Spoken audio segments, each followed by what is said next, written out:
Hello, ನಮಸ್ತೆ ಎಲ್ರಿಗೂ. ಎಲ್ಲ ಹೇಗಿದ್ದೀರಾ? ಚೆನ್ನಾಗಿದ್ದೀರಾ ಅನ್ಕೋತೀನಿ. ನಾನು ಚೆನ್ನಾಗಿದ್ದೀನಿ. ನಾನು ನಿಮ್ಮ ವೀಣಾ ಸುರೇಶ್. ಎಲ್ಲರಿಗೂ ನನ್ನ ಕಾರ್ಯಕ್ರಮವಾದ ಕಥಾಸರಣಿ ರಾಗಸುದೆ ಜೊತೆ ಕಾರ್ಯಕ್ರಮಕ್ಕೆ ಆತ್ಮೀಯ ಸ್ವಾಗತ.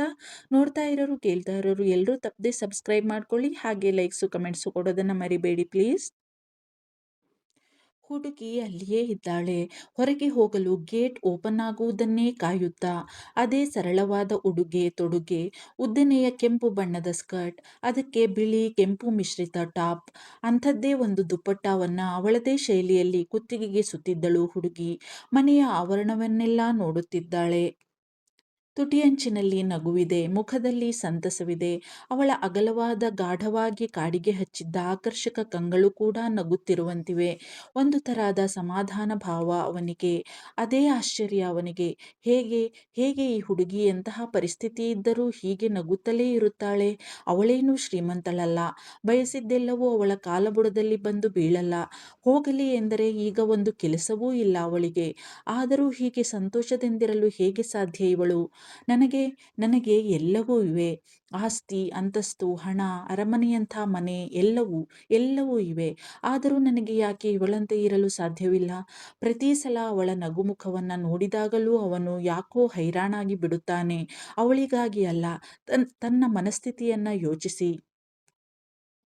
ತನ್ನ ಹತ್ತಿರದಲ್ಲಿಯೇ ಇದ್ದ ಕೆಂಪು ಗುಲಾಬಿಯ ಗಿಡವನ್ನ ಕೈಯಿಂದ ಮೃದುವಾಗಿ ಸವರಿ ಅಲ್ಲಿಯೇ ಮಂಡಿಯೂರಿದಂತೆ ಕುಳಿತು ಆ ಗಿಡದಲ್ಲಿ ಈಗಷ್ಟೇ ಅರಳುವಂತಿರುವ ಅರೆಬಿರಿದ ಗುಲಾಬಿ ಮೊಗ್ಗನ್ನ ತನ್ನ ಮುಖದ ಹತ್ತಿರ ತಂದು ಕಣ್ಮುಚ್ಚಿ ಅದರ ಸುವಾಸನೆಯನ್ನ ಆಘ್ರಾಣಿಸಿ ಮುಗುಳು ನಗು ಬೀರುತ್ತಿದ್ದಾಳೆ ತನ್ಮಯತೆಯಿಂದ ಹುಡುಗಿ. ನೋಡುತ್ತಿದ್ದ ಆಯುಷ್ಗೆ ಅದೇನೂ ಅರಿಯದ ಭಾವ. ಮನಸ್ಸಿನ ಎಲ್ಲ ಜಂಜಡಗಳಿಂದಲೂ ಮುಕ್ತವಾದ ಭಾವನೆ. ಒಂದು ಥರದ ಆಹ್ಲಾದ ಭಾವ ಮನದ ತುಂಬ. ಆ ಕೆಂಪು ಗುಲಾಬಿಯ ಹೂವಿಗೂ ಈ ಹುಡುಗಿಗೂ ಯಾವುದೇ ವ್ಯತ್ಯಾಸ ಕಾಣಲಿಲ್ಲ ಅವನಿಗೆ. ಎರಡೂ ಸುಂದರ ಸುಕೋಮಲ ಸುಮಗಳೇ ಎನಿಸಿತ್ತು. ಎಚ್ಚೆತ್ತವನು ತನ್ನ ಅರ್ಥವಿಲ್ಲದ ಯೋಚನೆಗಳಿಗೆ ತನಗೆ ತಾನೇ ಛೀಮಾರಿ ಹಾಕಿಕೊಂಡ. ಥತ್, ಏನ್ ನನ್ನ ಯೋಚನೆ? ಅದು ಈ ನಾನ್ಸೆನ್ಸ್ ಹುಡುಗಿಯನ್ನ ಕೆಂಪು ಗುಲಾಬಿಗೆ ಹೋಲಿಸುತ್ತಿದ್ದೇನೆಯೇ ನಾನು? ಛೀ, ಈ ಹುಡುಗಿಯ ದೆಸೆಯಿಂದ ಪಡಬಾರದ ಪಾಡು ಪಡುವಂತಾಗಿದೆ ನಾನು, ನನ್ನ ಮಗಳು. ಅಂಥವಳ ಬಗ್ಗೆ ನನಗೆ ಇಂತಹ ಭಾವನೆಯೇ?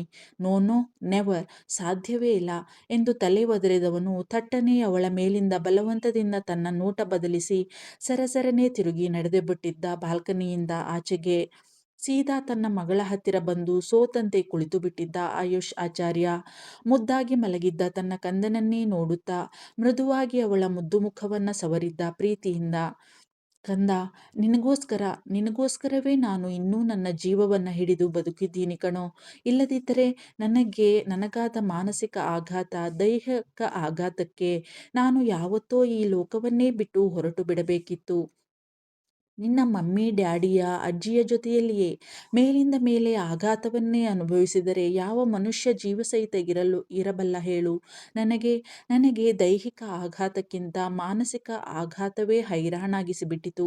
ನನಗಾದ ಮೋಸ, ದಗ ನನ್ನನ್ನು ಜೀವಂತ ಶವವಾಗಿಸಿಬಿಟ್ಟಿತು. ಮಾನಸಿಕ ಸ್ಥಿಮಿತವನ್ನು ಕಳೆದುಕೊಳ್ಳಬೇಕಾಯಿತು ನಾನು. ಬ್ಲಡಿ ಧೋಕೆಬಾಜ್ ಗರ್ಲ್, ನೀಲಿಮಾ. ಕೋಪದಿಂದ ದವಡೆ ಬಿಗಿದ ಆಯುಷ್ ಆಚಾರ್ಯ. ಅವಳು ಇವನ ಜೀವನದಿಂದ ಮಾತ್ರವಲ್ಲ, ಈ ಲೋಕದಿಂದಲೇ ಹೊರಟು ಹೋಗಿ ಯಾವುದೋ ಕಾಲವಾಗಿದ್ದರೂ ಅವಳ ಮೇಲಿನ ಇವನ ಕೋಪ, ದ್ವೇಷ ಇನ್ನೂ ಆರಿರಲಿಲ್ಲ.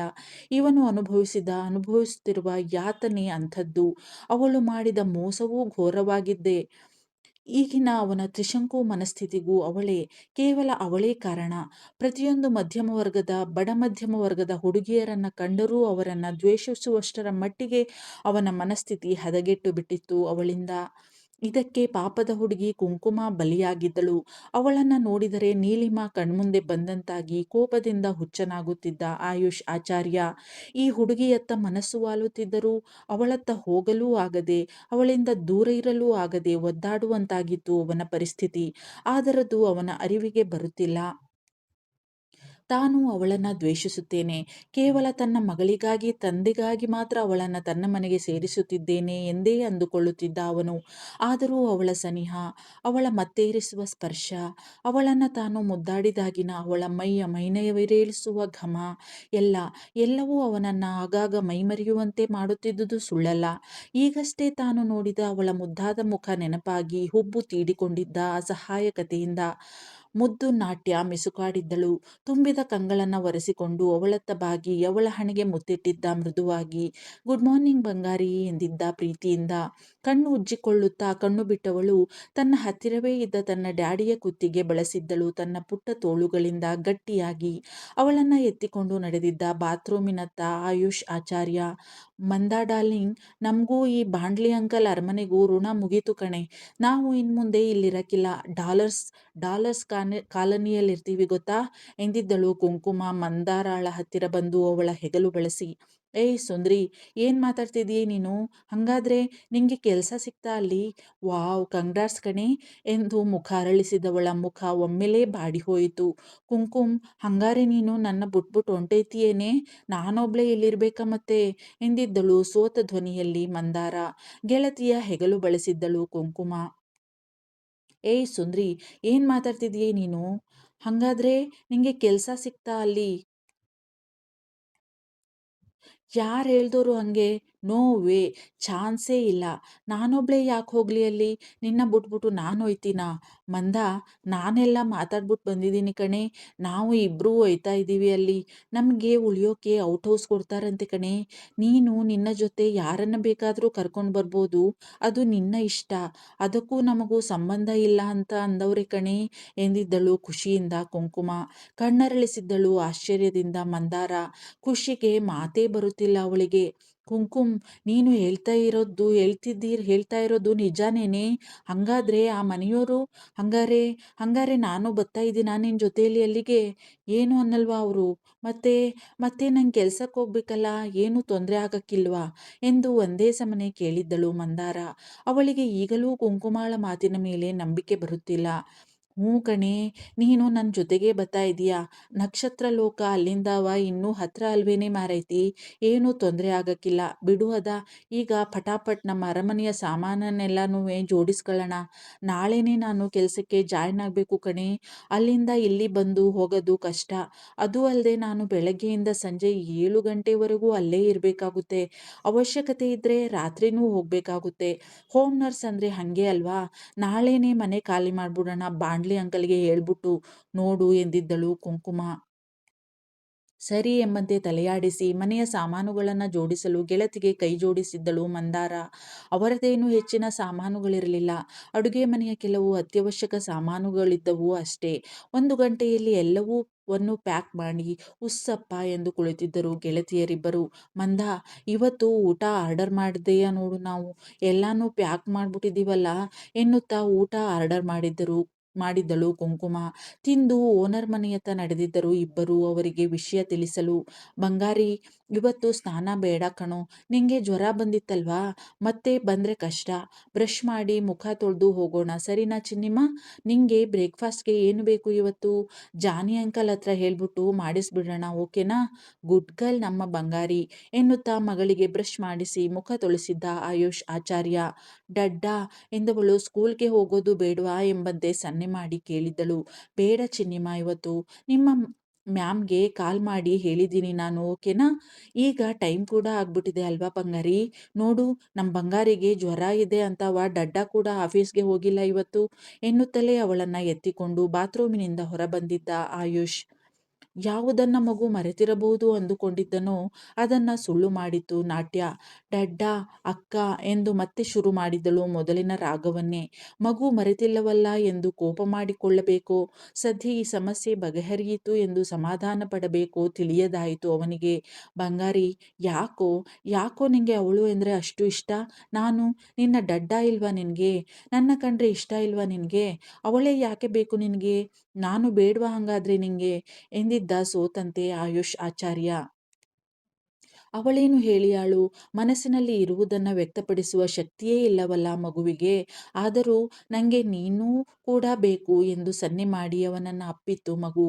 ಅವಳ ಪರಿಸ್ಥಿತಿ ನೋಡಿ ಇನ್ನೂ ನೋವಾಗುತ್ತಿತ್ತು ಅವನಿಗೆ. ತನ್ನನ್ನು ಅಪ್ಪಿದ್ದ ಮಗುವಿನ ಬೆನ್ನು ಸವರಿ ಅವಳ ತಲೆಗೆ ತುಟಿಯೂರಿದ್ದ ಆಯುಷ್ ಆಚಾರ್ಯ.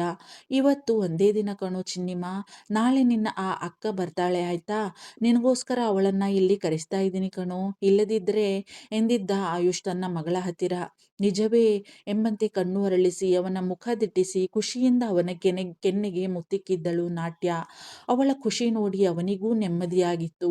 ಮುಗುಳ್ನಕ್ಕು ಕೆಳಗೆ ಇಳಿಯತೊಡಗಿದ ಆಯುಷ್. ಎಂದಿನಂತೆ ತನ್ನ ಡ್ಯಾಡಿಯನ್ನ ಮಾತನಾಡಿಸಲು ಅವರ ರೂಮಿನತ್ತ ನಡೆದಿದ್ದ ಆಯುಷ್ ಮಗಳನ್ನ ಎತ್ತಿಕೊಂಡೇ.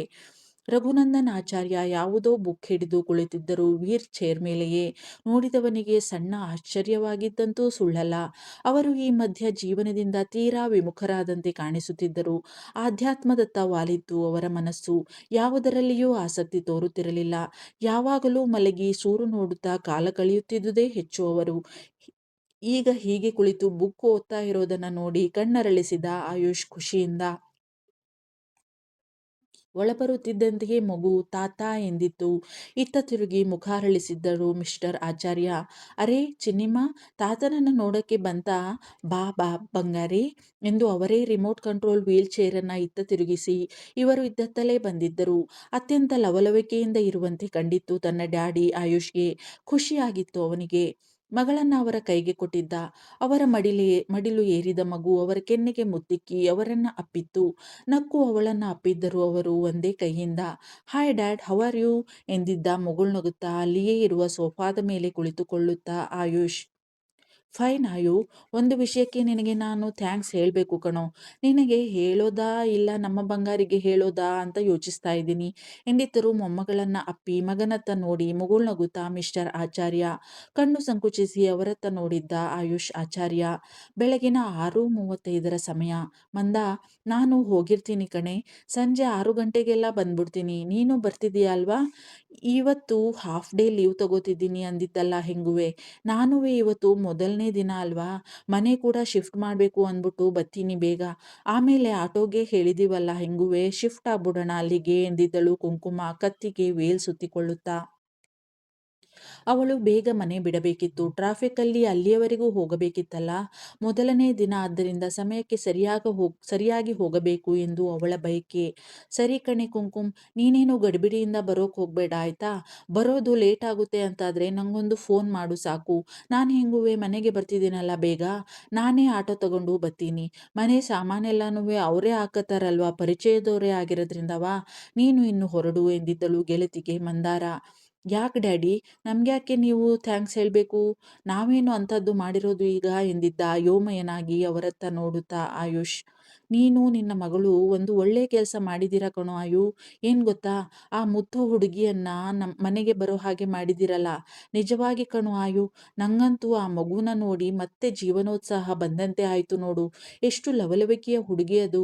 ಪುಟ್ಟ ಹುಡುಗಿಯಾದರೂ ಎಂತಹ ತಾಳ್ಮೆ, ತಿಳುವಳಿಕೆ, ಜವಾಬ್ದಾರಿ ಇದೆ ಗೊತ್ತಾ ಅವಳಿಗೆ. ಜೊತೆಗೆ ಎಷ್ಟು ಜೀವನೋತ್ಸಾಹ ಇದೆ ಅವಳಲ್ಲಿ. ತಾನು ಖುಷಿಯಾಗಿ ಇರೋದಲ್ಲದೆ ತನ್ನ ಸುತ್ತ ಇರುವವರನ್ನು ಕೂಡ ಖುಷಿಯಾಗಿರುವಂತೆ ಮಾಡುವ ಚಾಮ್ ಇದೆ ಅವಳಿಗೆ. ಮಾತು ಕೂಡ ಅಷ್ಟೇ. ಅವಳ ಮಾತಿನ ಶೈಲಿಗೆ ಜನ ಮರುಳಾಗೋದ್ರಲ್ಲಿ ಅನುಮಾನನೇ ಇಲ್ಲ ಎಂದು ನಕ್ಕಿದ್ದರು ಮಿಸ್ಟರ್ ಆಚಾರ್ಯ. ಹಣೆ ನೀವಿಕೊಂಡಿದ್ದ ಆಯುಷ್ ಆಚಾರ್ಯ. ಈ ಹುಡುಗಿ ನನ್ನನ್ನೇ ಇಷ್ಟರ ಮಟ್ಟಿಗೆ ಸತಾಯಿಸ್ತಾ ಇದ್ದಾಳೆ ಅಂದರೆ ಇನ್ನು ಬೇರೆಯವರ ಪಾಡೇನು. ನೆಮ್ಮದಿಯಿಂದ ಇದ್ದವನ ನೆಮ್ಮದಿಯನ್ನೇ ಹಾಳು ಮಾಡಿದಾಳೆ. Nonsense girl. ದೂರ ಇರುವಾಗ ಹೇಗೋ ಬದುಕಿದ್ದೆ, ಇನ್ನು ಇಲ್ಲಿಯೇ ಬರ್ತಾ ಇದ್ದಾಳೆ. ನನ್ನ ಪರಿಸ್ಥಿತಿ ಏನಾಗಬೇಡ ಥತ್ ಎಂದುಕೊಂಡ.